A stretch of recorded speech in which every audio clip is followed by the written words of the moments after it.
નમસ્કાર મિત્રો, voice of પૂનામાં આપનું સ્વાગત છે। હું છું હુસેન ભાદરકા। વેરાવળમાં પ્રદૂષણ ફેલાવતી હોસ્પિટલ સામે તંત્રની કડક કાર્યવાહી। અફીલ હોસ્પિટલને જીપીસીબી દ્વારા ક્લોઝર નોટિસ ફટકારાઈ। હોસ્પિટલ દ્વારા મેડિકલ બાયો વેસ્ટ જાહેરમાં ફેંકી દેવાતો। જિલ્લા કલેક્ટર દિગ્વિજયસિંહ જાડેજા દ્વારા આકરી કાર્યવાહી।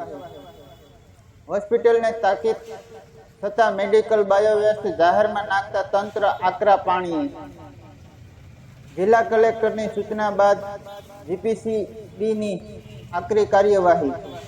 શહેરમાં મેડિકલ બાયોવેસ્ટનું પ્રદૂષણ ફેલાવતી અન્ય હોસ્પિટલોમાં દોડધામ।